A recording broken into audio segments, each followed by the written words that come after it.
Halo guys, kali ini saya ingin menjelaskan penjelajahan samudra pada bangsa Portugis dan Spanyol.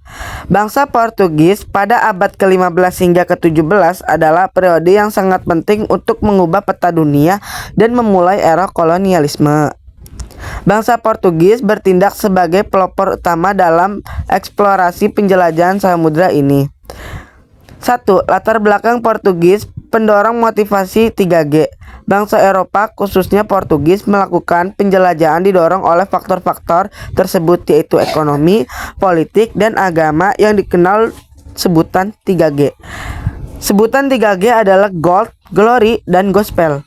Gold adalah kekayaan yang mencari rempah-rempah langsung dari Asia atau sumbernya yaitu Nusantara. Glory adalah kejayaan yang memperluas wilayah dan kekuasaan, menguasai bandar strategis dan menemukan daerah baru. Gospel adalah agama yang menyebarkan agama Kristen Katolik ke seluruh dunia. 2. Portugis sebagai pelopor. Portugis adalah bangsa Eropa pertama kali yang berhasil mencapai Asia melalui jalur laut, dan keberhasilan ini didukung oleh teknologi perkapalan baru yaitu kompas dan peta serta dukungan Raja Henry si Navigator. 3. Dampak penjelajahan samudra bagi bangsa Portugis yang sangat membawa perubahan besar terutama bagi Nusantara. 1. Kekacauan perdagangan lokal. 2. Penyebaran agama. 3. Kolonialisme dan imperialisme. 4. Pertukaran budaya.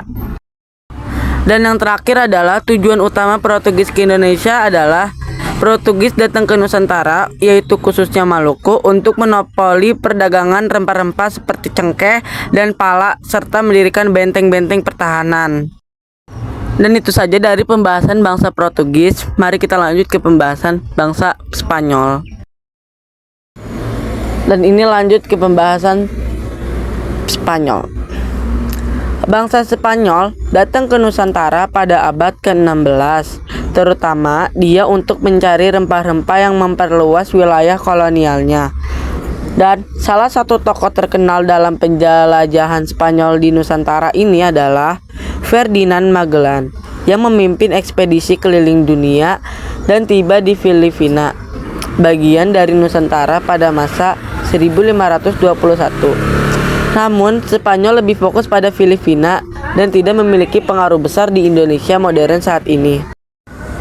Bangsa Spanyol datang ke Nusantara melewati beberapa aspek, yaitu 1. Latar belakang bangsa Spanyol datang ke Nusantara.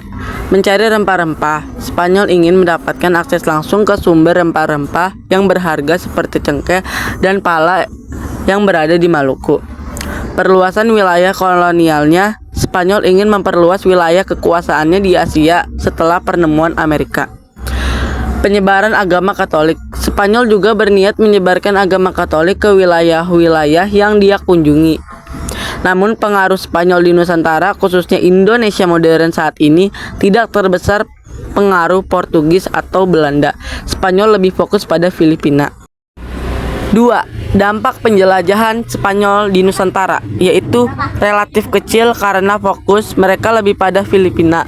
Namun salah satu dampaknya adalah perubahan nama beberapa tempat di Filipina yang saat itu bagian dari Nusantara dalam konteks sejarah menjadi nama-nama Spanyol seperti Manila di Indonesia. Pengaruh Spanyol tidak signifikan dibandingkan dengan Portugis atau Belanda. Dan yang ketiga, yaitu tujuan utama bangsa Spanyol datang ke Nusantara adalah mencari rempah-rempah berharga seperti cengkeh dan pala serta memperluas wilayah kolonialnya. Dan bangsa Spanyol juga mengikuti motivasi 3G, yaitu gold, glory, dan gospel. Dan itu saja pembahasan dari saya dari bangsa Portugis dan bangsa Spanyol. Terima kasih.